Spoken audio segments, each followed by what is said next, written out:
Esperanza escuchó los gritos cuando el agua ya le cubría el pecho al hombre, su pierna negra e hinchada por el aguijón de la raya mientras la marea seguía subiendo. Tenía 7 años, brazos flacos y ningún adulto cerca, pero sus piernas corrieron hacia él antes de que su mente pudiera detenerlas. Antes de continuar, no olvides suscribirte al canal, darle like al video y comentar desde qué parte del mundo nos estás viendo. ¡Vamos allá! En medio de las olas que rompían contra la arena dorada de Bahía de Los Ángeles, un hombre yacía tendido con el rostro contraído por un dolor que le atravesaba el alma. La marea subía con la crueldad de quien no conoce la piedad, lamiendo sus piernas mientras él luchaba por mantenerse consciente. A lo lejos, una niña de apenas 7 años corría hacia él, sin saber que aquel día su pequeño corazón cambiaría el destino de 2 mundos. ¿Qué secretos guardaría aquel guerrero apache? ¿Hasta dónde llegaría una niña para salvar a un completo desconocido? Dime, ¿desde dónde escuchas esta historia? Y cuéntame, ¿crees que los héroes pueden venir en los cuerpos más pequeños? Baja California, México, verano de 1962. El sol descendía con pereza sobre el horizonte del Mar de Cortés, tiñendo las aguas de un naranja intenso que parecía incendiar el cielo. Las gaviotas volaban en círculos sobre la bahía, anunciando con sus graznidos el final de otra jornada calurosa. El aire olía a sal, a pescado fresco y a ese aroma particular que solo tienen las costas mexicanas cuando el viento sopla desde el desierto. Aurelio Toro Bravo caminaba descalzo por la orilla, sintiendo cómo la arena húmeda se colaba entre sus dedos. Tenía 38 años, el cabello negro como ala de cuervo sujeto con una cinta de cuero, y en su rostro se dibujaban las líneas de quien ha vivido más tormentas que calmas. Su piel cobriza brillaba bajo los últimos rayos del sol, y sus ojos oscuros escudriñaban la arena en busca de conchas especiales, aquellas que usaría en la ceremonia de bienvenida para los nuevos estudiantes de la escuela rural donde enseñaba. Había llegado a estas tierras costeras hacía 5 años, huyendo de un pasado que prefería no recordar. Su pueblo, una pequeña comunidad apache en las montañas de Sonora, había sido dispersado tras un conflicto con terratenientes que codiciaban sus tierras. Aurelio perdió a su esposa Paloma y a su hijo recién nacido en aquella tragedia. Desde entonces, vagó por el norte de México hasta encontrar refugio en esta bahía olvidada, donde los pescadores lo acogieron sin hacer preguntas, y donde él descubrió que podía sanar sus heridas, enseñando a los niños las tradiciones que su pueblo le había legado. La escuela rural de San Felipe del Mar era pequeña, apenas 4 paredes de adobe con un techo de palma que dejaba filtrar la luz del sol. Pero para Aurelio, aquel lugar representaba la esperanza de que su cultura no muriera con él. Cada semana, los niños del pueblo aprendían a reconocer las plantas medicinales del desierto, a leer las estrellas como lo hacían sus ancestros, a respetar la tierra que los alimentaba. Aquella tarde, mientras buscaba conchas entre las rocas, Aurelio pensaba en la ceremonia del día siguiente. Necesitaba encontrar al menos 10 caracoles blancos, aquellos que según la tradición representaban la pureza del espíritu joven. Se agachó junto a una poza de marea, metiendo las manos en el agua tibia para alcanzar lo que parecía ser el caracol perfecto. No vio la raya enterrada en la arena. El aguijón atravesó su pantorrilla derecha con una precisión brutal, inyectando un veneno que se extendió por su pierna como fuego líquido. Aurelio cayó de espaldas con un grito que espantó a las gaviotas. El dolor era tan intenso que por un momento creyó que le habían disparado. Intentó incorporarse, pero su pierna no respondía. Los músculos se contraían involuntariamente y una oleada de náuseas lo obligó a recostarse sobre la arena mojada. La marea seguía subiendo. Aurelio miró hacia el cielo, tratando de controlar su respiración. Había escuchado historias de pescadores que habían muerto por picaduras de raya, no por el veneno en sí, sino por ahogarse cuando la marea los sorprendía debilitados. Intentó arrastrarse hacia la parte alta de la playa, pero cada movimiento enviaba oleadas de agonía a través de su cuerpo.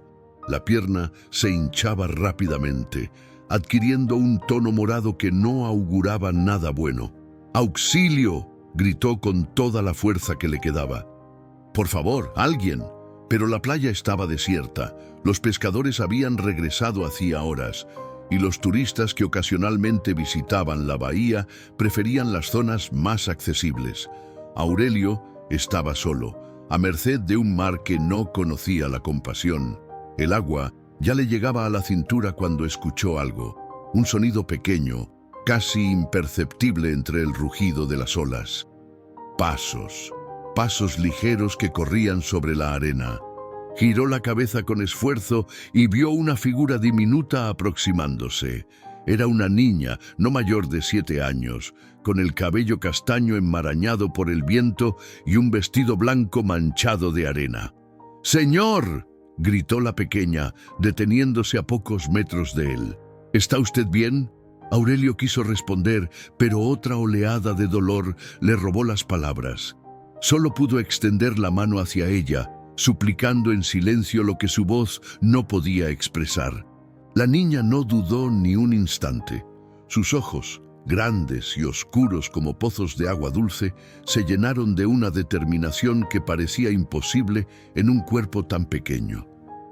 Corrió hacia Aurelio, chapoteando entre las olas que ya le mojaban las rodillas, sin importarle que el agua fría empapara su vestido ni que sus sandalias quedaran atrapadas en la arena húmeda. «No se preocupe, señor», exclamó con una voz que temblaba pero no vacilaba. «Yo lo voy a sacar de aquí». Aurelio la miró con los ojos nublados por el dolor. Quiso decirle que se alejara, que buscara ayuda, que era demasiado pequeña para cargar con el peso de un hombre adulto. Pero las palabras se negaban a salir de su garganta.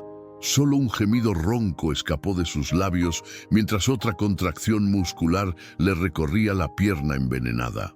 La niña se arrodilló junto a él, metiendo sus pequeños brazos bajo las axilas del guerrero apache. Su rostro se contrajo con el esfuerzo cuando intentó levantarlo. Era como tratar de mover una roca, un peso imposible para sus 7 años de vida. Pero no se rindió. «Vamos, señor, tiene que ayudarme», suplicó con los dientes apretados. «Tiene que empujar con la otra pierna». Aurelio comprendió. Reunió cada gramo de fuerza que le quedaba y empujó con su pierna sana contra la arena. El movimiento fue mínimo, apenas unos centímetros, pero la niña aprovechó ese impulso para arrastrarlo un poco más arriba. Una ola rompió contra ellos, llenándoles la boca de agua salada. La pequeña tosió, escupió, pero no soltó su agarre. «Me llamo Esperanza», dijo entre jadeos mientras volvía a tirar de él. «Mi mamá dice que mi nombre significa que nunca hay que rendirse». Esperanza. Qué nombre tan apropiado para aquella criatura que se negaba a dejarlo morir. Aurelio sintió que algo se removía en su pecho, algo que había permanecido dormido desde la muerte de su familia. Era gratitud, sí, pero también algo más profundo. Era la sensación de que el destino le estaba ofreciendo una segunda oportunidad. La niña tiraba y tiraba, sus pequeños pies resbalando en la arena mojada, su cuerpo inclinado hacia atrás como un pescador que lucha contra un pez gigante. Cada centímetro ganado era una victoria, cada metro una batalla épica contra el tiempo y la marea. El agua seguía subiendo, ahora llegándole a Aurelio hasta el pecho, amenazando con arrastrarlo hacia las profundidades. «No me voy a rendir», gritó Esperanza con lágrimas mezclándose con el agua de mar en su rostro. «Mi papá dice que los valientes nunca se rinden». Sus manos se resbalaban por el sudor y la sal, pero ella volvía a agarrarlo cada vez con más fuerza. Los músculos de sus bracitos delgados temblaban por el esfuerzo sobrehumano. Cualquier adulto habría considerado la tarea imposible, pero Esperanza no conocía los límites que la razón impone. Pasaron minutos que parecieron horas. Centímetro a centímetro, la niña fue arrastrando al guerrero herido hacia la parte alta de la playa. Las olas rompían contra sus espaldas como puños furiosos de un mar que se negaba a soltar su presa. Pero Esperanza era más terca que el océano. Finalmente, cuando las fuerzas de la pequeña estaban a punto de abandonarla, logró arrastrar a Aurelio hasta donde la arena estaba seca. El guerrero quedó tendido boca arriba, respirando con dificultad, mientras la niña se desplomaba a su lado completamente exhausta. «Ya está, señor», murmuró Esperanza con voz ronca. «Ya está a salvo». Aurelio giró la cabeza para mirarla. Aquella criatura diminuta, empapada de pies a cabeza, con el cabello pegado al rostro y el vestido destrozado, lo había salvado de una muerte segura. En sus ojos no había orgullo ni expectativa de reconocimiento, solo la satisfacción simple de haber hecho lo correcto. «Gracias», logró susurrar Aurelio. «Pequeña guerrera». Esperanza sonrió, revelando un hueco donde debería haber estado uno de sus dientes de leche. Pero antes de que pudiera responder, se escucharon voces a lo lejos. Gritos desesperados que se acercaban rápidamente. «¡Esperanza! ¡Esperanza, hija! ¿Dónde estás?». Era una mujer de unos 30 años, con el mismo cabello castaño que la niña, corriendo por la playa con el rostro desfigurado por el pánico. Detrás de ella venía un hombre robusto, de bigote espeso y sombrero de paja, que cargaba una lámpara de aceite aunque el sol aún no terminaba de ocultarse. «¡Aquí, mamá!», gritó Esperanza levantando la mano. «Ven rápido, este señor está muy lastimado». La mujer llegó primero, cayendo de rodillas junto a su hija para abrazarla con fuerza. Sus ojos recorrieron el cuerpo de Aurelio, deteniéndose en la pierna hinchada y amoratada. El terror se dibujó en su rostro. «Por Dios santo, es una picadura de raya», exclamó. «Fernando, corre al pueblo. Busca al doctor Mendoza, rápido».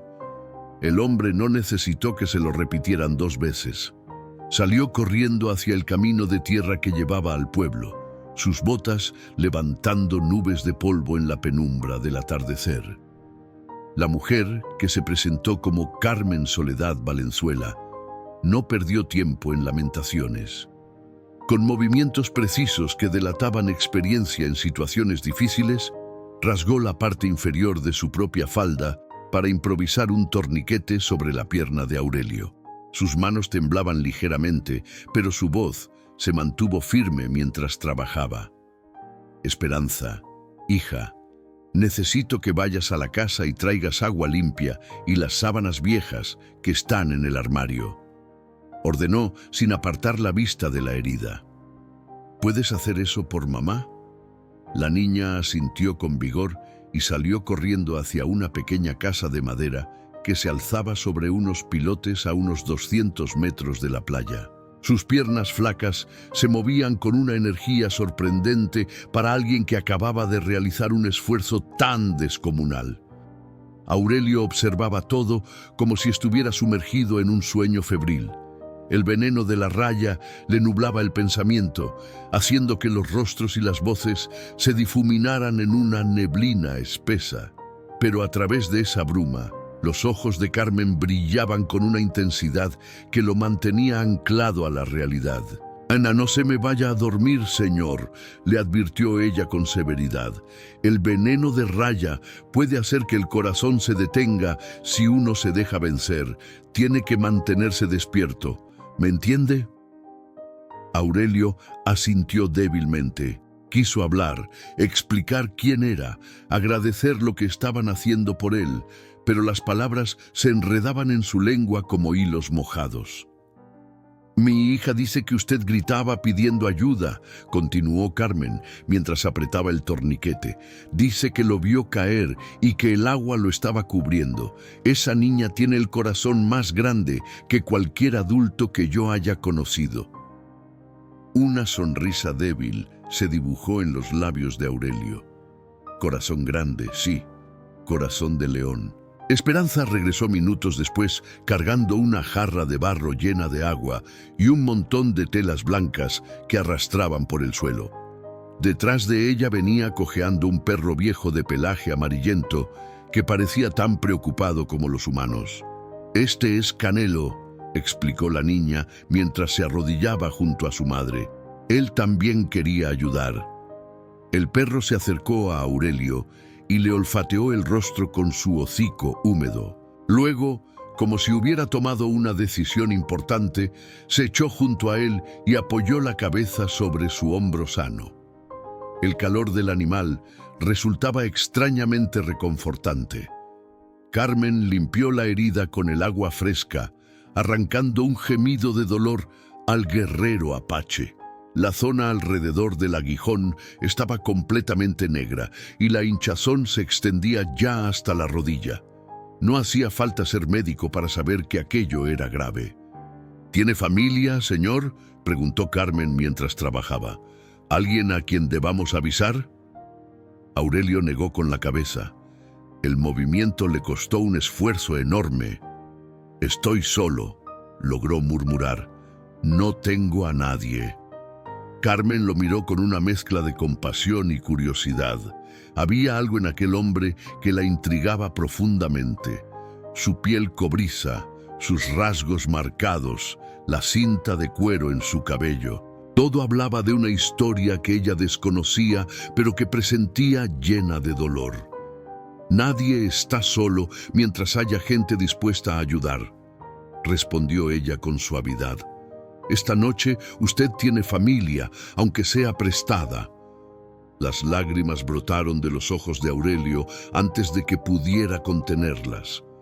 No lloró por el dolor físico, que era insoportable, sino por aquellas palabras que le llegaron al alma como un bálsamo. Hacía 5 años que nadie le decía algo así. Hacía 5 años que vagaba por el mundo sintiéndose como un fantasma entre los vivos. El doctor Mendoza llegó cuando las primeras estrellas comenzaban a asomarse en el cielo. Era un hombre mayor, de barba canosa y anteojos redondos, que cargaba un maletín de cuero gastado por décadas de uso. Fernando venía detrás de él, jadeando por la carrera.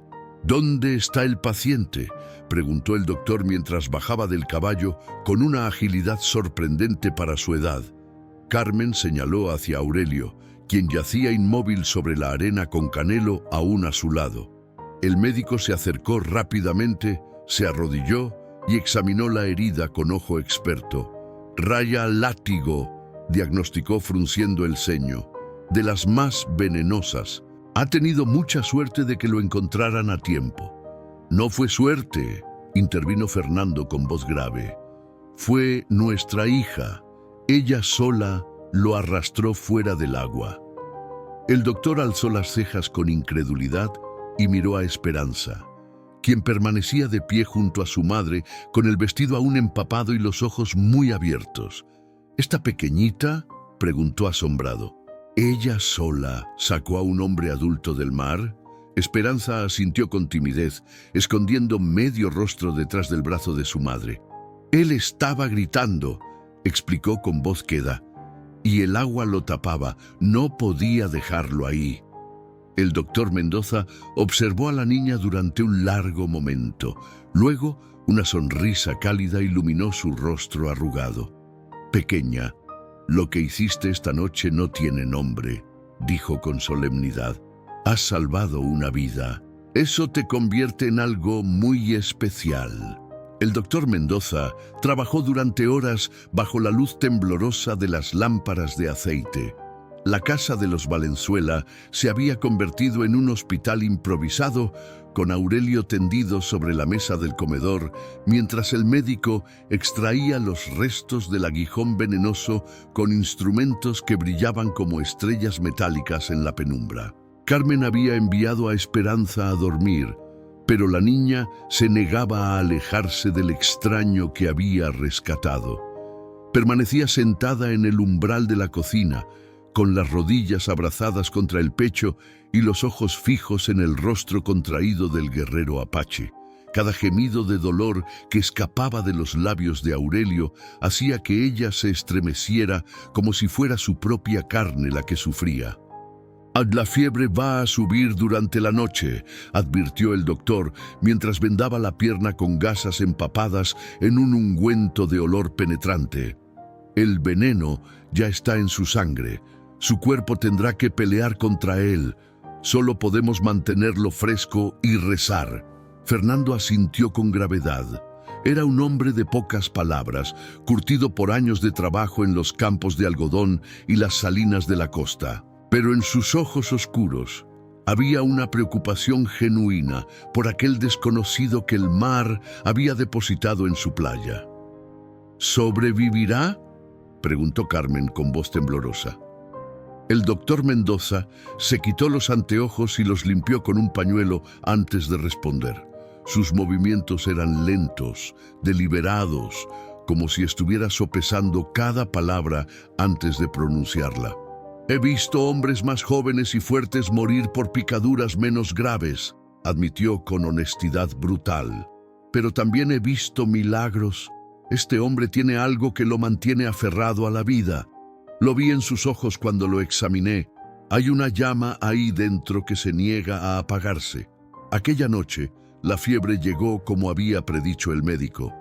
Aurelio se retorcía sobre el catre improvisado que Fernando había armado en la sala, murmurando palabras en un idioma que nadie en la casa comprendía. Su cuerpo ardía como si tuviera brasas bajo la piel, y el sudor empapaba las sábanas hasta dejarlas transparentes. Carmen se turnaba con su esposo para cambiarle los paños húmedos de la frente. Cada hora que pasaba parecía una eternidad, un pulso tenso entre la vida y la muerte que se libraba en el cuerpo de aquel extraño. Fue cerca del amanecer cuando Esperanza desobedeció las órdenes de sus padres. Se escurrió de su cama sin hacer ruido. Caminó descalza por el pasillo de madera y se sentó junto al catre donde Aurelio deliraba. Su madre dormitaba en una silla cercana, vencida por el agotamiento. La niña observó al guerrero durante un largo rato. Su rostro, incluso deformado por la fiebre, tenía una nobleza que la fascinaba. Las líneas de su frente hablaban de preocupaciones profundas, las arrugas junto a sus ojos de risas que alguna vez existieron, la cicatriz en su mentón de batallas que ella no podía imaginar. «No se muera, señor», susurró Esperanza, tomando su mano ardiente entre las suyas. «Yo no lo saqué del agua para que se muriera aquí». Como si hubiera escuchado sus palabras, Aurelio abrió los ojos. Pero no eran los ojos febriles de un enfermo, sino una mirada clara, enfocada, que se clavó directamente en el rostro de la niña. Sus labios se movieron con esfuerzo. «Paloma», murmuró con voz ronca. «¿Eres tú, Paloma?». Esperanza no supo qué responder. No conocía a ninguna paloma, pero algo en la desesperación de aquella voz le dijo que debía jugar el papel que él necesitaba. «Estoy aquí», susurró apretando su mano con más fuerza. «No me voy a ir a ningún lado». Una lágrima solitaria rodó por la mejilla de Aurelio. Su mano libre se alzó temblorosa y acarició el cabello de Esperanza con una ternura infinita. «Perdóname», sollozó él. «No pude protegerlos.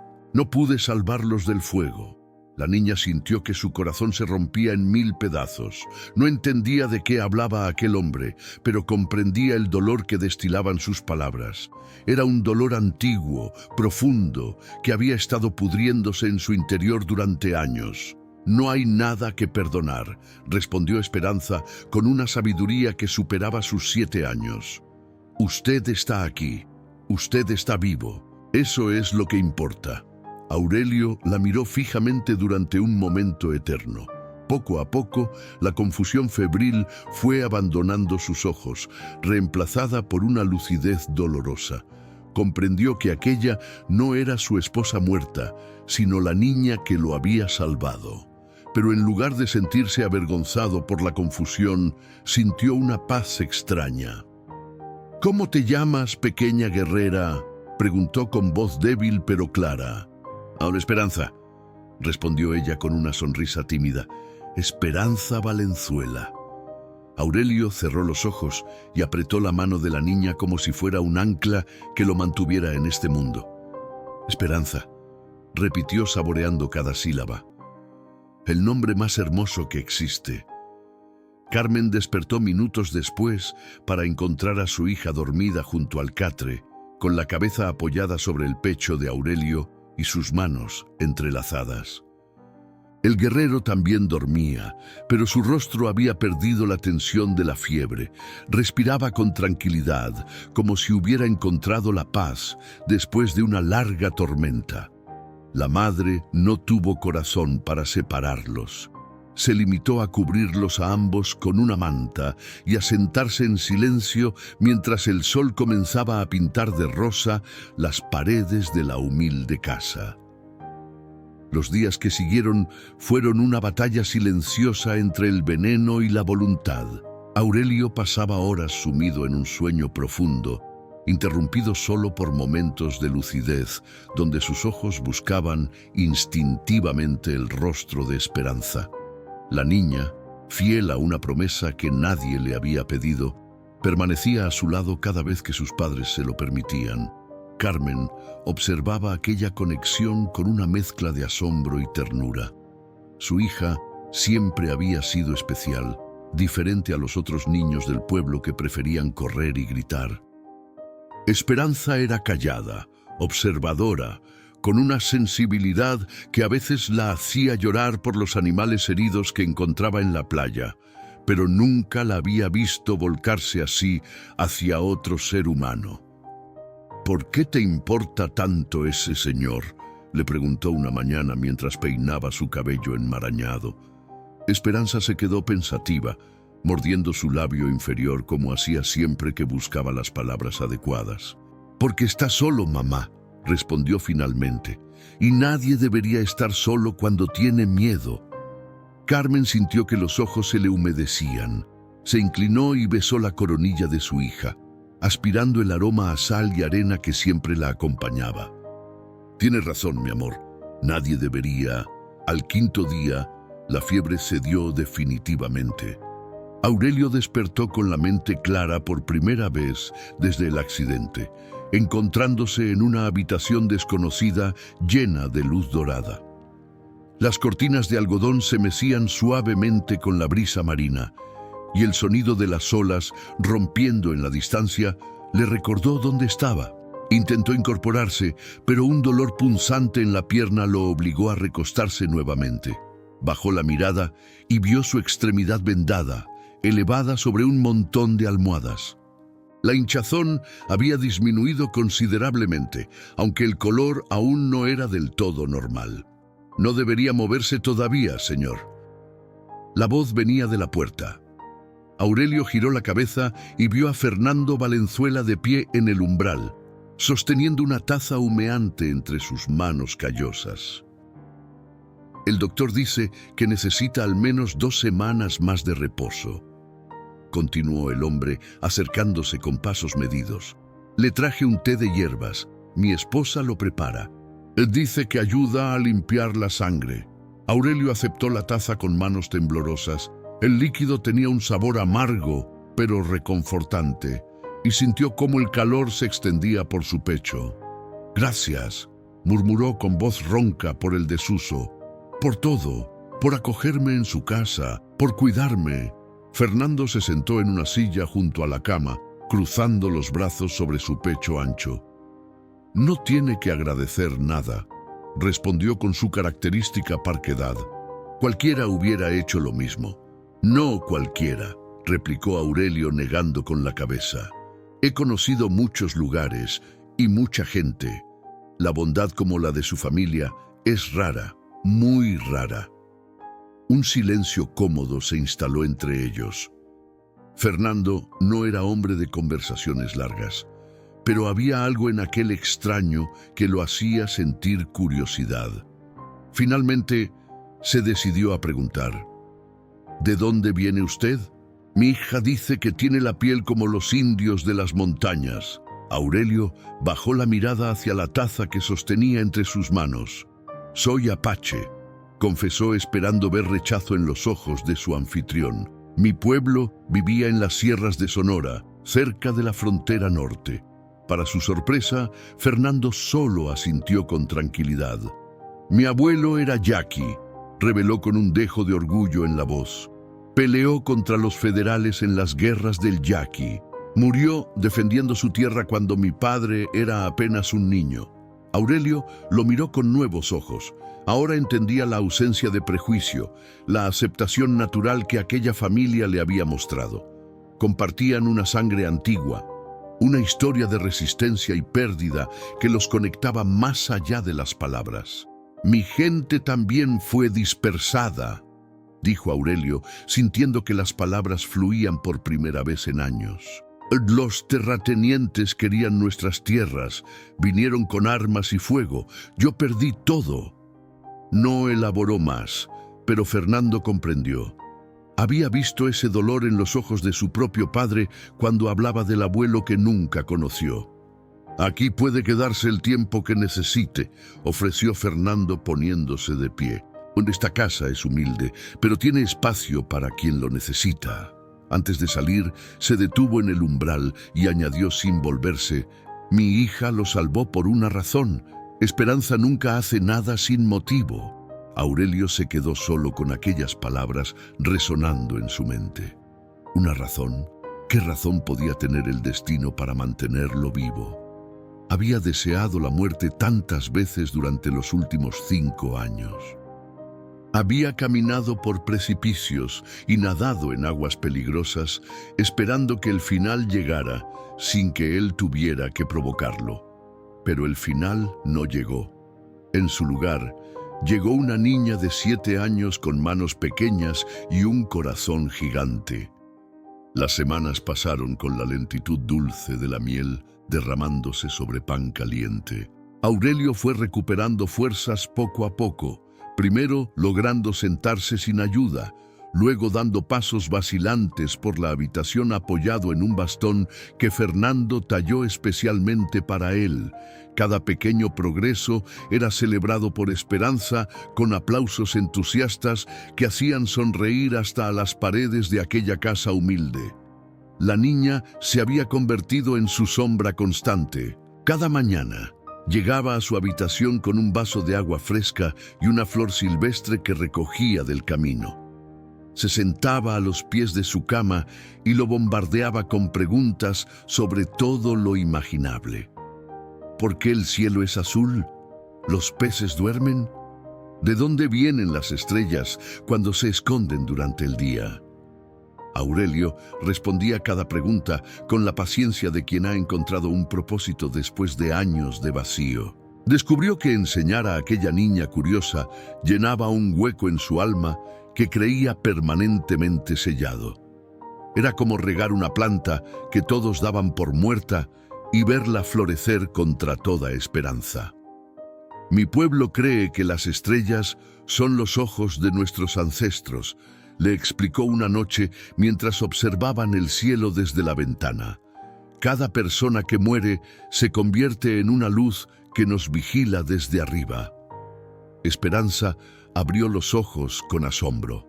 Entonces, ¿mi abuelita Concha está allá arriba mirándonos? Aurelio asintió con una sonrisa. Seguramente es una de las más brillantes. La niña se quedó contemplando el firmamento durante un largo rato, con una expresión de paz en su rostro que conmovió profundamente al guerrero apache. ¿Y usted tiene gente allá arriba?, preguntó sin apartar la vista del cielo. El corazón de Aurelio se contrajo dolorosamente. Buscó entre las estrellas hasta encontrar 2 que brillaban muy juntas, casi tocándose. «¿Ves aquellas 2?», señaló con el dedo. «Esas son mi esposa Paloma y mi hijo que nunca tuvo nombre. Murieron hace 5 años». Esperanza guardó silencio durante un momento. Luego, con la naturalidad de los niños que aún no han aprendido a temer las emociones, tomó la mano de Aurelio y la apretó con fuerza. Entonces ellos lo estaban cuidando cuando yo lo encontré, afirmó con convicción absoluta. Ellos me mandaron a salvarlo. Aurelio sintió que las lágrimas rodaban por sus mejillas sin poder detenerlas. Aquella niña, con su lógica simple y su corazón puro, había encontrado sentido en lo que él consideraba un accidente cruel del destino. «Puede que tengas razón, pequeña guerrera», susurró con la voz quebrada. «Puede que tengas toda la razón». A medida que su cuerpo sanaba, Aurelio comenzó a integrarse en la vida de la familia Valenzuela. Ayudaba a Fernando con las reparaciones de la casa, tallando madera con una habilidad que sorprendió a todos. Sus manos, acostumbradas a fabricar herramientas y armas según las tradiciones de su pueblo, creaban objetos de una belleza funcional que pronto llamaron la atención de los vecinos. Carmen, por su parte, lo trataba como a un hermano mayor. Le enseñó a cocinar los platillos típicos de la región, riéndose de sus primeros intentos fallidos con las tortillas que salían más cuadradas que redondas. Pero Aurelio era un alumno dedicado y pronto dominó el arte de los frijoles refritos y el pescado zarandeado. «Tiene manos de artista», comentó Carmen una tarde mientras lo veía tallar un pequeño caballo de madera para Esperanza. «¿Dónde aprendió a hacer eso?» «Mi abuelo era el tallador de mi pueblo», respondió Aurelio sin dejar de trabajar. «Decía que cada trozo de madera tiene un espíritu escondido. Nosotros solo lo ayudamos a salir». Esperanza escuchaba estas conversaciones con fascinación absoluta. Cada palabra que salía de la boca de Aurelio era un tesoro que guardaba celosamente en su memoria. Había comenzado a llamarlo Toro Bravo, después de que él le contara que ese era el nombre que su pueblo le había dado cuando cumplió 15 años. «¿Por qué Toro Bravo?», preguntó ella arrugando la nariz. «Porque cuando era joven era muy terco», explicó él con una carcajada.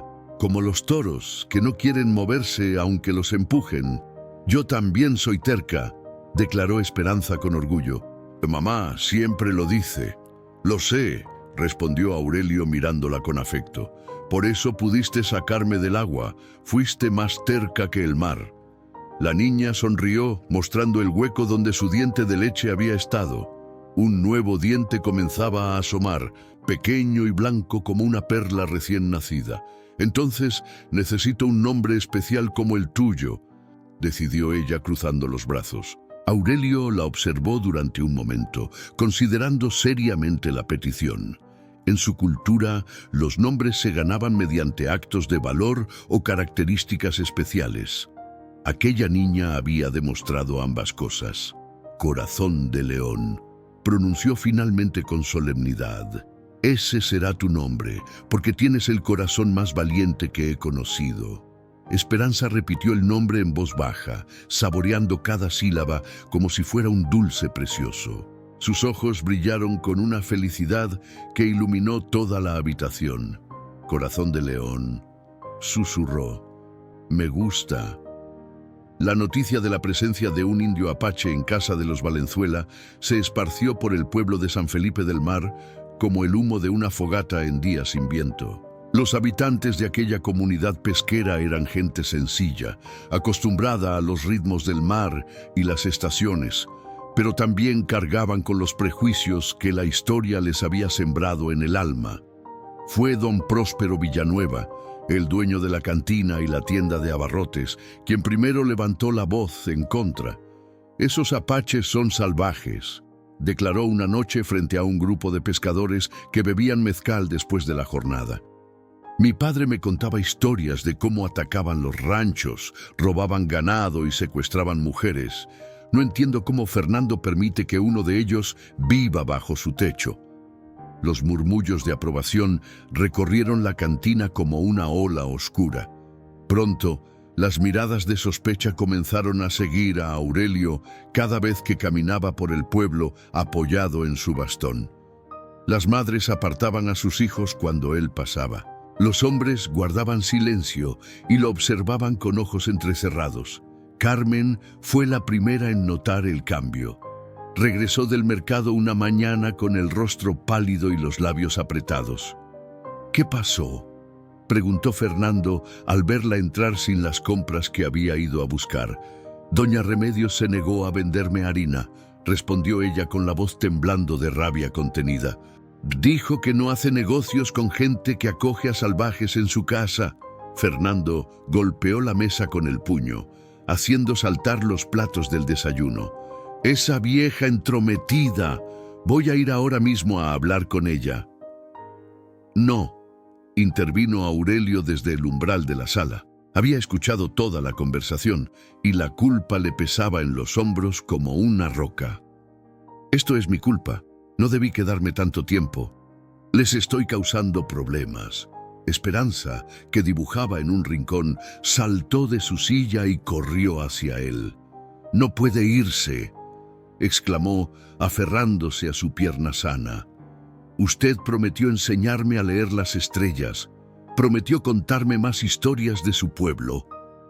Aurelio se agachó con dificultad para quedar a la altura de la niña. Sus ojos oscuros se encontraron con los de ella, llenos de lágrimas que amenazaban con desbordarse. «Pequeña corazón de león», dijo con voz suave, «a veces las personas tienen miedo de lo que no conocen. Ese miedo puede hacer daño a quienes me rodean. No quiero que tu familia sufra por mi causa». «Pero eso no es justo», protestó Esperanza con toda la indignación que cabía en su pequeño cuerpo. «Usted no ha hecho nada malo. Usted es bueno». Carmen se acercó y colocó una mano firme sobre el hombro de Aurelio. «Mi hija tiene razón», declaró con una determinación que no admitía réplica. «Esta es nuestra casa y nosotros decidimos quién es bienvenido en ella. Si el pueblo tiene un problema con eso, el problema es de ellos, no nuestro». Fernando asintió cruzando los brazos sobre su pecho. Mi abuelo Yaqui luchó toda su vida contra gente que quería echarlo de su tierra. No voy a deshonrar su memoria dejando que el miedo de otros dicte mis decisiones. Aurelio los miró a los tres, sintiendo cómo algo cálido se expandía en su pecho. Aquella familia, que no le debía nada, estaba dispuesta a enfrentar a todo un pueblo por él. Era un regalo que no sabía cómo merecer. «Entonces debo ganarme mi lugar», dijo finalmente con resolución. «No como un huésped, sino como alguien que aporta algo a esta comunidad». Fue Esperanza quien, sin saberlo, le dio la respuesta. «Puede enseñar», exclamó con los ojos brillantes, «como me enseña a mí. Puede enseñarles a los otros niños las cosas bonitas que sabe». La idea pareció descabellada al principio. ¿Quién querría que un apache enseñara a sus hijos? Pero Carmen, con su mente práctica, vio el potencial. «La escuela del pueblo lleva meses sin maestro», recordó pensativa. «El profesor Gutiérrez se fue a la ciudad y nadie ha querido venir a reemplazarlo. Los niños están sin educación». Fernando frunció el ceño. «El alcalde nunca aceptará». «El alcalde tiene 3 hijos que no saben leer ni escribir», replicó Carmen con una sonrisa astuta. «Y las elecciones son el próximo año. Tal vez podamos convencerlo de que abrir la escuela sería bueno para su campaña». Aurelio escuchó el plan, desarrollarse con una mezcla de esperanza y temor. Enseñar era lo único que había dado sentido a sus años de vagabundeo. Pero hacerlo aquí, en un pueblo que lo miraba con desconfianza, sería un desafío completamente diferente. «Lo intentaré», prometió mirando a Esperanza. «Por ti, corazón de león». «Lo intentaré». La reunión con el alcalde don Sebastián Morales fue más difícil de lo que cualquiera había anticipado. El hombre, corpulento y de bigotes engominados, escuchó la propuesta de Carmen con una expresión que oscilaba entre el escepticismo y el horror. «¿Un apache?», repitió como si le hubieran pedido que aceptara al mismísimo diablo en su pueblo. «¿Quieren que un apache enseñe a nuestros hijos?». Carmen mantuvo la compostura, aunque por dentro hervía de frustración. «Un hombre educado que sabe leer, escribir y hacer cuentas», corrigió con voz firme. «Un hombre que conoce la historia de estas tierras mejor que nadie». Un hombre que puede enseñar a los niños cosas que ningún libro contiene. Don Sebastián se reclinó en su silla, haciendo crujir la madera vieja bajo su peso considerable. Su oficina olía a tabaco y papel húmedo, y las moscas zumbaban perezosamente alrededor de un plato con restos de comida. La gente no lo aceptará, sentenció cruzando los brazos. Ya hay murmullos en el pueblo. Dicen que ese hombre trae mala suerte, que por eso lo picó la raya. La gente también decía que mi bisabuelo era brujo porque sabía curar con hierbas, respondió Carmen sin inmutarse. Y resulta que solo era un hombre que conocía la medicina de la tierra. El alcalde la miró con renovado interés. Conocía la reputación de Carmen Valenzuela como mujer de carácter, pero aquella determinación lo sorprendió.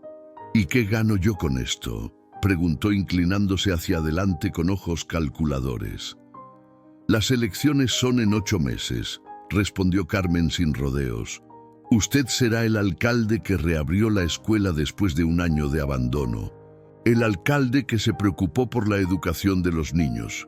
Los padres recordarán eso cuando voten. Don Sebastián acarició su bigote pensativamente. La política era un juego que conocía bien, y aquella mujer acababa de jugar una carta que no podía ignorar. 1 mes de prueba, concedió finalmente. Si en 1 mes los padres no están satisfechos, ese hombre se va del pueblo. ¿Entendido? Carmen asintió con una sonrisa que no llegó a sus ojos. Oh, entendido. El primer día de clases fue un desastre. Solo 3 niños se presentaron en la pequeña escuela de adobe. Esperanza, naturalmente, acompañada por Tomás, el hijo del panadero cuya familia era demasiado pobre para rechazar educación gratuita, y Lucía, una niña huérfana que vivía con su abuela ciega y a quien nadie prestaba atención. Aurelio los recibió de pie frente a la pizarra desgastada, vestido con una camisa limpia que Carmen había remendado para él y el cabello pulcramente recogido. Su pierna aún le molestaba, pero se negó a usar el bastón. Quería que los niños lo vieran fuerte, capaz.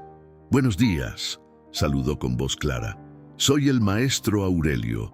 Estoy aquí para aprender junto con ustedes». Tomás, un chiquillo flacucho de 9 años con orejas prominentes, levantó la mano. «Mi papá dice que usted es un indio salvaje». El silencio que siguió fue denso como el aire antes de una tormenta. Esperanza abrió la boca para defender a su amigo, pero Aurelio la detuvo con un gesto suave. «Tu papá tiene razón en una cosa», respondió con calma. «Soy indio apache, para ser exactos, pero lo de salvaje depende de lo que esa palabra signifique para ti». Tomás parpadeó confundido. «¿Qué significa para usted?». Aurelio caminó hacia la ventana y señaló el mar que brillaba a lo lejos. «¿Ves ese océano? Es salvaje, tiene tormentas, olas gigantes, criaturas peligrosas, pero también es hermoso. Da comida a tu pueblo, conecta a personas de tierras lejanas. ¿Es malo el mar por ser salvaje?». El niño negó lentamente con la cabeza.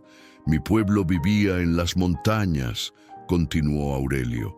«Éramos parte de la tierra como el mar es parte de esta costa.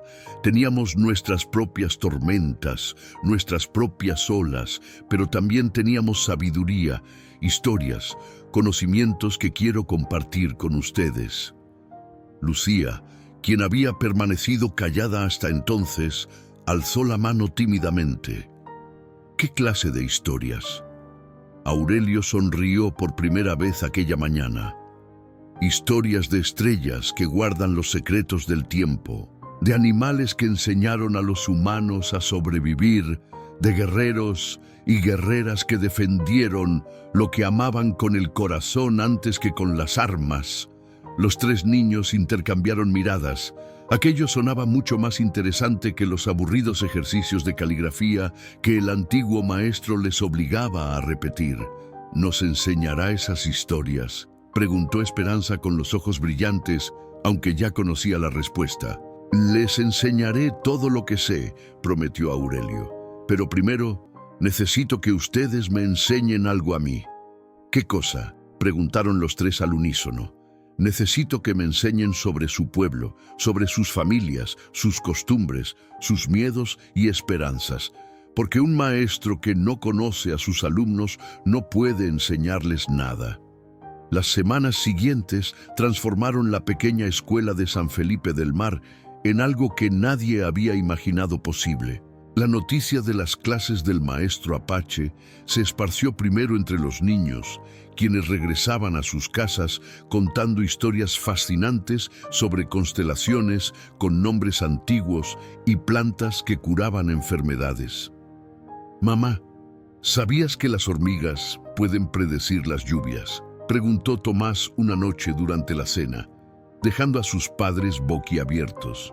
«El maestro Aurelio dice que si observamos la naturaleza, ella nos cuenta todos sus secretos», añadió con orgullo. El panadero y su esposa intercambiaron miradas de sorpresa. Su hijo, quien apenas mostraba interés por nada que no fuera corretear por las calles, ahora hablaba con entusiasmo sobre las maravillas del mundo natural. Poco a poco, más niños comenzaron a aparecer en la escuela. Primero llegaron los hermanos Quintero, cuyos padres pescadores necesitaban que alguien cuidara de ellos durante las largas jornadas en el mar.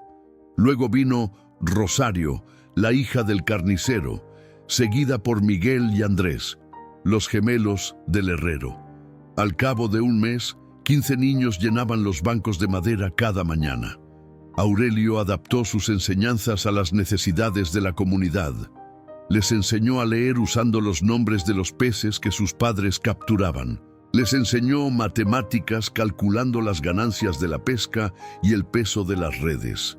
Les enseñó geografía, trazando mapas de las corrientes marinas que los pescadores conocían de memoria, pero nunca habían visto representadas. «Este hombre es diferente», admitió don Próspero una tarde en su cantina, aunque le costaba reconocerlo.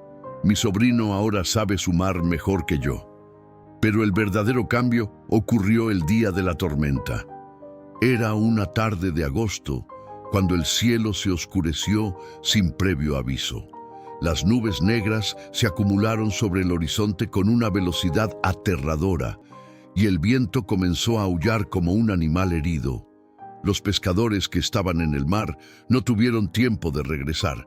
El pánico se apoderó del pueblo. Las mujeres corrían hacia la playa gritando los nombres de sus esposos e hijos. Los ancianos murmuraban oraciones mientras el mar se transformaba en una bestia furiosa de olas gigantescas. Fernando estaba entre los hombres atrapados en la tormenta. Carmen cayó de rodillas en la arena, sollozando mientras la lluvia le empapaba el rostro. Esperanza se aferraba a su madre con el terror pintado en sus ojos. Aurelio llegó cojeando hasta ellas, su bastón hundiéndose en la arena mojada con cada paso. «¿Cuántas embarcaciones hay afuera?», preguntó con voz firme que cortó a través del caos. «6», respondió alguien entre la multitud. «23 hombres». Aurelio cerró los ojos y alzó el rostro hacia el cielo turbulento. Respiró profundamente, sintiendo el viento, oliendo la lluvia, escuchando los truenos. Era una habilidad que su abuelo le había enseñado, leer las tormentas como otros leen los libros. «La tormenta viene del sureste», anunció abriendo los ojos. «Pasará en menos de una hora, pero las corrientes empujarán las embarcaciones hacia el norte, hacia los arrecifes de Punta Colorada». Los presentes lo miraron con incredulidad. «¿Cómo puedes saber eso?», preguntó alguien con desconfianza. «Porque mi pueblo ha leído el cielo durante 1000 años», respondió Aurelio sin arrogancia, solo con la certeza de quien habla verdades antiguas. «Necesitamos ir a Punta Colorada con cuerdas y antorchas. Cuando la tormenta amaine, ellos estarán ahí». Nadie se movió durante un momento eterno. Las miradas iban de Aurelio al mar embravecido y de vuelta. Entonces, para sorpresa de todos, don Próspero dio un paso adelante. «Yo voy», declaró el cantinero. Mi hermano está en una de esas lanchas. Uno a uno, los hombres del pueblo se unieron. Formaron una caravana de carros y mulas que avanzó bajo la tormenta hacia Punta Colorada, guiados por las indicaciones de Aurelio. Esperanza quiso ir, pero Carmen la detuvo. «Tu lugar es aquí, corazón de león», dijo Aurelio arrodillándose frente a ella. «Necesito que cuides a tu madre y que mantengas encendida la fogata en la playa. Será nuestra luz de regreso». «¿Promete que va a traer a mi papá?», preguntó la niña con los ojos anegados en lágrimas. Aurelio la miró con toda la seriedad del mundo. «Prometo que haré todo lo que esté en mis manos», respondió, «como tú hiciste por mí». Aquella noche, bajo la lluvia que poco a poco aminoraba, los hombres de San Felipe del Mar encontraron a los pescadores exactamente donde Aurelio había predicho. Aferrados a sus embarcaciones dañadas entre los arrecifes, exhaustos pero vivos. Fernando fue el primero en ser rescatado, y cuando sus pies tocaron tierra firme, buscó con la mirada al hombre que había organizado el salvamento. «Gracias, hermano», dijo abrazando a Aurelio con fuerza. Aquella noche cambió todo para siempre. Los hombres que habían mirado a Aurelio con desconfianza ahora lo abrazaban como a un hermano. Las mujeres que apartaban a sus hijos de su camino ahora le llevaban platos de comida caliente a la escuela. Don Próspero, el más escéptico de todos, colgó un letrero en su cantina que decía: «El maestro Aurelio bebe gratis aquí». Pero para Aurelio, la mayor recompensa fue mucho más simple. Fue el rostro de Esperanza cuando vio a su padre regresar caminando por la playa, empapado y exhausto, pero vivo. Fue el abrazo que la niña le dio a él después, susurrando contra su pecho las palabras que sellarían su destino para siempre. «Ahora usted también es mi familia, Toro Bravo, para siempre». Los meses que siguieron trajeron cambios que nadie hubiera podido imaginar. La escuela de San Felipe del Mar se convirtió en un modelo para toda la región. Educadores de pueblos vecinos venían a observar los métodos del maestro Apache, quien mezclaba la sabiduría ancestral con los conocimientos modernos de una manera que fascinaba a niños y adultos por igual. Aurelio construyó una pequeña casa junto a la de los Valenzuela, con sus propias manos y la ayuda de Fernando. Era una construcción modesta, pero tenía una ventana grande que miraba hacia el mar y un porche donde podía sentarse a tallar madera mientras el sol se hundía en el horizonte. Esperanza pasaba tardes enteras en aquel porche, aprendiendo a tallar sus propias figuras mientras Aurelio le contaba las historias de su pueblo. La niña absorbía cada palabra como la tierra seca absorbe la lluvia, guardando en su corazón un tesoro de conocimientos que algún día ella también transmitiría. «¿Por qué me llama corazón de león?», preguntó una tarde mientras lijaba torpemente un pequeño delfín de madera. «Porque el león es el animal más valiente de todos», respondió Aurelio. «No es el más grande ni el más fuerte, pero nunca retrocede cuando alguien que ama está en peligro. Así eres tú. Pero aquí no hay leones», observó la niña frunciendo el ceño. «No necesitas verlos para llevar uno dentro del pecho». Los años pasaron como pasan las olas, uno tras otro, dejando su marca en la arena del tiempo. Esperanza creció hasta convertirse en una mujer de cabello largo y ojos sabios, maestra ella misma en la escuela que Aurelio había fundado. Continuó la tradición de mezclar conocimientos, enseñando a los niños del pueblo tanto las matemáticas de los libros como la sabiduría de las estrellas. Aurelio envejeció con la dignidad de los robles antiguos. Su cabello se volvió blanco como la espuma del mar y su rostro se llenó de arrugas que contaban historias de risas y lágrimas compartidas. Pero sus ojos mantuvieron siempre aquel brillo que Esperanza había visto la primera vez que lo sacó del agua. Una tarde de verano, muchos años después de aquella picadura de raya que casi le costó la vida, Aurelio se sentó en su porche junto a Esperanza. El sol descendía sobre el mar de Cortés pintando el cielo de los mismos colores que aquella tarde lejana cuando todo comenzó. ¿Sabes qué es lo más valioso que me ha dado la vida?, preguntó el anciano con voz suave. Esperanza, ahora madre de 2 hijos que jugaban en la arena cercana, negó con la cabeza. Aruna, niña terca que se negó a dejarme morir, respondió tomando su mano. Mi hermana espiritual, mi corazón de león. Las lágrimas rodaron por las mejillas de Esperanza, mientras apretaba aquella mano arrugada que tantas veces le había enseñado a tallar madera, a leer las estrellas, a encontrar medicina en las plantas del desierto. Usted me salvó también, Toro Bravo, susurró ella. Me enseñó que la verdadera valentía no está en no tener miedo, sino en actuar a pesar de él. Aquella noche, mientras las estrellas aparecían una a una sobre la bahía, los nietos de Esperanza escucharon por primera vez la historia del guerrero Apache y la niña de 7 años, la historia de cómo el destino une a las almas que están destinadas a encontrarse, la historia de cómo un acto de valentía puede cambiar el rumbo de muchas vidas. Porque hay relatos que no se olvidan, que pasan de generación en generación, como antorchas encendidas en la oscuridad. Esta es una de esas historias. No solo cuenta un rescate en la playa, sino algo mucho más profundo. Que los héroes no necesitan capas ni poderes especiales. A veces, los héroes más grandes vienen en los cuerpos más pequeños, con manos diminutas y corazones gigantes. Si esta historia tocó tu alma, déjamelo saber en los comentarios. Cuéntame qué parte te conmovió más, qué aprendiste de Esperanza y Aurelio. Y si llegaste hasta aquí, escribe las palabras Corazón de León, para que yo sepa que tú también crees que la valentía no tiene edad ni tamaño.